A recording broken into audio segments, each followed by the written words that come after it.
संत सेवालाल महाराजांच्या जयंतीनिमित्त आपणास हार्दिक शुभेच्छा.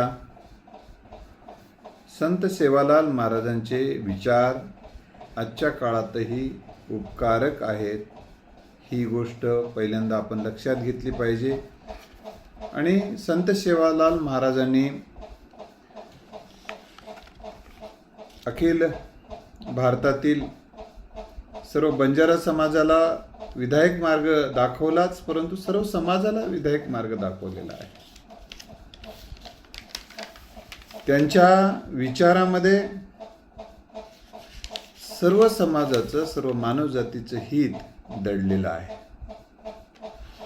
त्यांनी समाजाला सद्विचाराने जाण्याचा, सद्मार्गाने जाण्याचा सल्ला दिलेला आहे. कारण सत्याचा मार्ग, सेवेचा मार्ग, सद्मार्ग, चांगला मार्ग हाच माणसाला विकासाकडे, आध्यात्मिक शांतीकडे नेणारा असतो. चुकीच्या मार्गाने जाणारा माणूस कधीही शांती, समाधानी आणि विकासाच्या जवळ जात नसतो. त्यामुळं खऱ्या अर्थाने विकास जर साधून घ्यायचा असेल, खऱ्या अर्थाने शांतियुक्त विकास, समाधानयुक्त विकास, तृप्त होणारा विकास, हा विकास खऱ्या अर्थाने संतांच्या विचारामुळे येत असतो. केवळ भौतिक विश्व चांगलं झालं आणि आध्यात्मिक जीवन किंवा अंतरा जीवन जर खोकला असेल तर आयुष्यामध्ये आनंद, समाधान मिळणार नाही. म्हणून संतांच्या विचाराने आपल्याला जगायला पाहिजे. संत सेवालाल महाराजांनी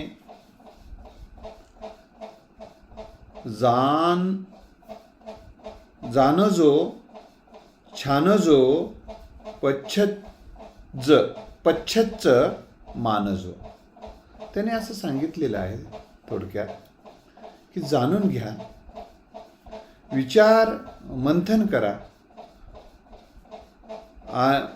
नंतरच ती गोष्ट स्वीकारा. कोणी सांगितलं की ऐकत बसायचं नाही. कारण आपण काय करतो, आपलं चुकतंय कुठं, बऱ्याचदा कोणी काही सांगितलं ते काही जाणून घेत नाही, त्याची शहानिशा आपण करत नाही, बऱ्याचदा त्याचं मंथन करत नाही आणि तसंच स्वीकारतो आणि मग पश्चाताप करायची वेळ येते. त्यामुळं कोणतीही गोष्ट मान्य अगोदर जाणा, त्याच्यावरही विचार मंथन करा आणि मग ती अनुभवाला आणि सत्याच्या कसोटीवर टिकणारे असतील तर स्वीकारा, असा क्रांतिकारक विचार संत सेवालाल महाराजांनी दिलेला आहे. आज त्यांची जयंती महाराष्ट्र सरकार साजरी करत आहे. आणि हे विचार, जयंती साजरी करणे म्हणजे त्यांची पूजा करणे नाही, तर त्यांच्या विचाराचं चिंतन मनन करणं, त्यांचे विचार जनमानसात पोहोचण्यासाठी प्रयत्नशील राहणं म्हणजे खऱ्या अर्थाने जयंती साजरी करणं आहे. कोई केने भजो मत, कोई केने पूजो मत, त्यांनी संदेश दिलाय. आणि पूजा अर्चेत वेळ न घालता कामाला वेळ द्या, सेवेला महत्त्व द्या, असा क्रांतिकारक विचार संत सेवालाल महाराजांनी दिलेला आहे. ही अतिशय महत्त्वाची शिकवण आहे. आपण बऱ्याचदा दिसला दगड केला पूजा, बसला दिसला महाराज केले बस पूजत, याच्यामुळे आपलं जे ध्येय आहे, आपलं जे जीवित कार्य आहे, आपलं जे विधायक काम आहे, त्याच्याकडे वेळच मिळत नाही अनेकांना. त्यामुळं कर्जबाजारी होणं, अनेक गोष्टीच्या वाईट संकट त्यांच्या मागे लागतात. त्यामुळं जे काही गरजेचं आहे त्याच्यावरच आपली क्षमता, आपलं कौशल्य, आपले शहाणपण जर दिलं तर अनेक अभावापासून आपण दूर राहतो, अनेक आर्थिक संकटापासूनही दूर राहतो.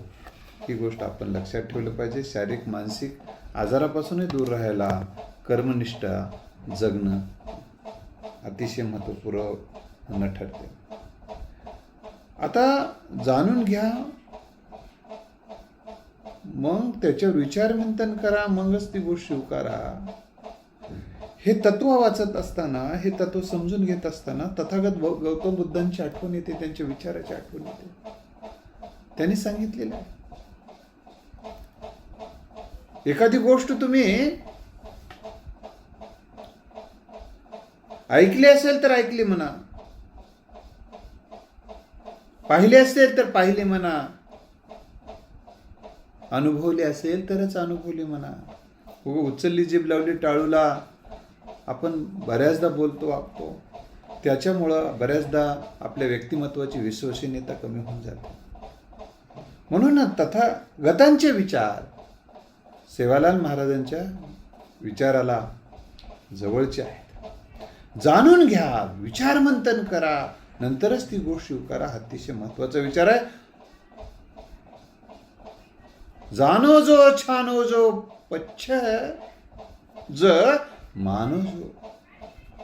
त्यानंतर आणखीन एक महत्वाचा विचार त्यांनी जे समाजाला दिलेला आहे, आणि त्यांनी एक भाष्य केलेलं होतं. पाण्याचं महत्त्व, निसर्गाचं महत्त्व, पर्यावरणाचं महत्त्व त्यांनी जनतेला पटवून देण्याचा प्रयत्न केला आणि सांगितलं.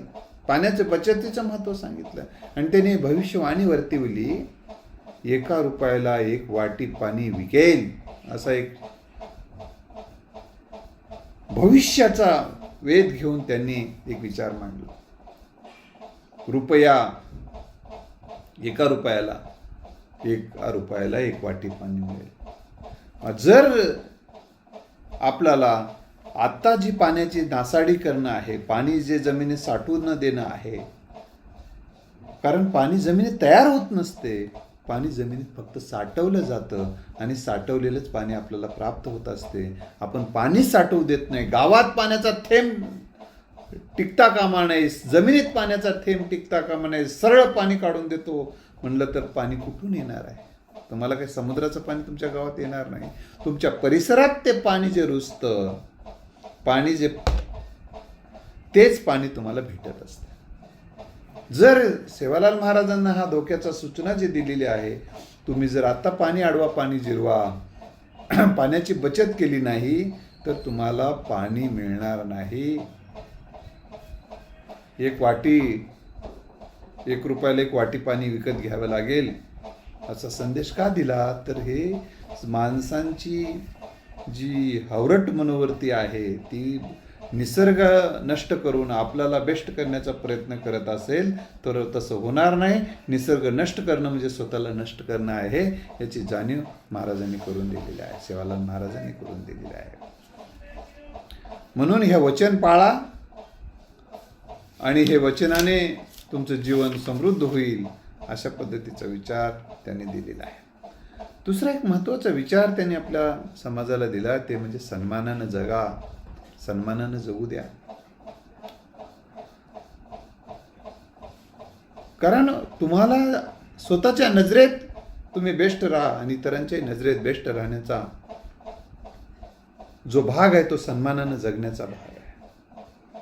त्यामुळं ज्या गोष्टी खालीमान घालायला लावतील असं जीवन जगू नका.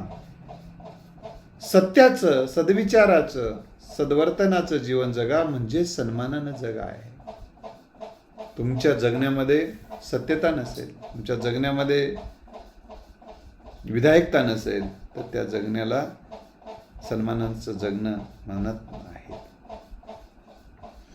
आणि स्त्रियांच्या प्रतिष्ठेबद्दलही त्यांनी अतिशय महत्त्वाचा मुद्दा सांगितलेला आहे, तो आजच्या काळासाठी उपकार आहे. मुली म्हणजे जिवंत देवी. देवीची काय पूजा करता तुम्ही? मुली म्हणजेच जिवंत देवी आहेत, त्यांच्याकडे देवी म्हणून पहा, स्त्रियांना सन्मान द्या, असा त्यांचा विचार आहे. सगळ्यांकडे सगळे माणसं सारखे. प्राणी जेव्हा या सृष्टीचा उदय झाला तेव्हापासूनचा इतिहास आपण जर अनुभवला तर माणूस हा एकच जात आहे. पण आपण विकृत बुद्धीच्या माणसाने हे जातीवाद पोषलेला आहे. श्रेष्ठ कनिष्ठ मानणं हे विकृत बुद्धीचं लक्षण आहे. आणि ही विकृत बुद्धी दूर झाली पाहिजे, हा विचार मनात ठेवून समतेचं तत्व पाळणा, सन्मानानं एकमेकाला भेदभाव करू नका, अशी शिकवण सेवालाल महाराजांनी दिली आहे. जीवनामध्ये संकट येतात, जीवनामध्ये चढ-उतार येतात, मानाचे अपमानाचे आयुष्यात प्रसंग येतात. अशा प्रसंगी तुम्ही निर्भयपणे या सगळ्या संकटाला तोंड द्या. आत्मविश्वासानं जगा. आत्मविश्वासानं अर्धे संकट येतच नाहीत, तर आत्मविश्वासानं जगा हा विचार त्याने दिलेला आहे. आपल्या वडीलधाऱ्या माणसांचा आदर करा. जी माणसं सद्विचारी आहे, जी माणसं वडीलधारी माणसं तुमच्या सहवासात आहेत, त्यांचा आदर करा, असाही त्यांचा संदेश आहे. भूतमात्राची दया दाखवा. सद्विचाराचे चिंतन मनन करा. संत तुकोबारायांची मला या ठिकाणी आठवण येते. वेचिते वचन जेणे राहे समाधान. असे विचार वेचा की जे विचार तुम्हाला समाधान देतील, असा संत तुकोबारायांचा विचार आहे. तो इथं सेवालाल महाराज तसा जो विचार सांगतात की सद्विचाराचे चिंतन मनन केल्याने शांती मिळेल, मन शांत होईल. कारण तुम्ही नकारात्मक विचाराचं चिंतन मनन करा, अस्वस्थ व्हाल. कुत्र पोळल्यानं जसं अस्वस्थ राहते तसं नकारात्मक विचार डोक्यात घुसले की माणूस अस्वस्थ होतो. तर संत सेवालाल महाराज म्हणतात की तुम्ही सद्विचाराचं चिंतन मनन करा. मनातल्या मनात चांगले विचार. सर्व सबका भला होय, सगळ्यांचं भलं होऊ दे, सगळ्यांचं चांगलं होऊ दे, सगळ्यांच्या जीवनामध्ये सुख समाधान मिळू दे. चांगल्या विचारानं चांगलं घडते. चांगल्याच्या कल्याणासाठी प्रयत्न करत राहणे, असा विचार तुम्ही पेरला, असा विचार तुम्ही मनातल्या मनात म्हणत गेलात, चांगले विचार मनातल्या मनात म्हणत गेलात, तर तुम्हाला शांती मिळेल. दुसऱ्यांच्या जीवनातलं दारिद्र्य दूर होऊ दे, त्या दुसऱ्याच्या जीवनातलं अज्ञान दूर होऊ दे, दुसऱ्याच्या जीवनातलं दुःख दूर होऊ दे, हा सद्भावना आहे. सगळ्यांच्या जीवनात दुःख येऊ दे हा विकृती आहे. म्हणून एक माणूस म्हणायचा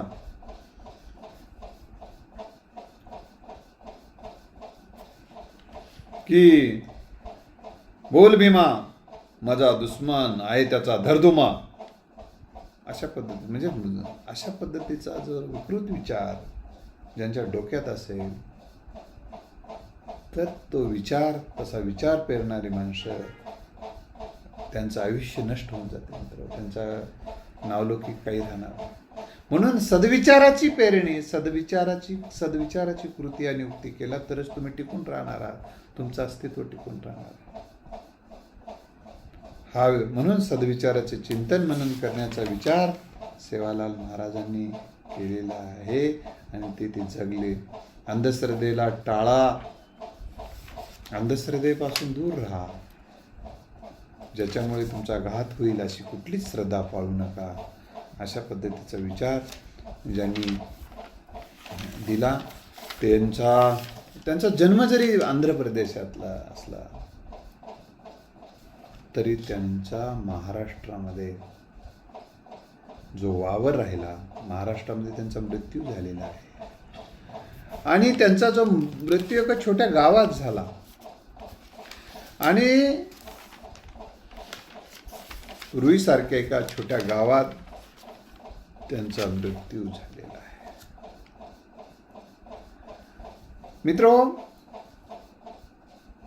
आज पोहरा देवी जे आहे आणि ह्या पोहरा देवी तिथे त्यांची समाधी आहे. पोहरा देवी त्या ठिकाणी लाखो बंजारा समाजाचं आणि सेवालाल महाराजांच्या भक्तांचं ते श्रद्धास्थान आहे. म्हणून आजही त्या ठिकाणी त्यांच्या जयंतीच्या निमित्तानं दरवर्षी कार्यक्रम होतो. मोठे आमचे बंजारा बांधव त्या ठिकाणी जाऊन तिथं सेवालाल महाराजांचे विचार आत्मसात करून, एक ऊर्जा घेऊन, एक प्रेरणा घेऊन, एक ताकद घेऊन येतात. ही गोष्ट आपण लक्षात ठेवली पाहिजे. तर या सेवालाल महाराज एक समाजसुधारक होते, शूरवीर लढवय्ये होते आणि बंजारा समाजाचे ते गुरु होते. आणि आयुष्यभर त्यांनी ब्रह्मचारी व्रताचं पालन केलं, ब्रह्मचारी राहिले. त्यांचं जीवन अतिशय पवित्र आहे. म्हणून पोहरादेवीला जर तुम्ही जे कोणी जातात तिथे गेल्यानंतर एक शांती समाधान माणसाला भेटते. आज त्यांचं ज्या ठिकाणी मृत्यू झाला ते रुई गाव, ते रुईगड, श्री क्षेत्र रुईगड म्हणून आज त्यांचा गौरवाने उल्लेख केला जातो. आणि वाशिम जिल्ह्यातलेच ते जे पोहरा गड आहे तिथे त्यांची समाधी आहे. तिथेही पवित्र असं स्थान म्हणून ओळखलं जातं.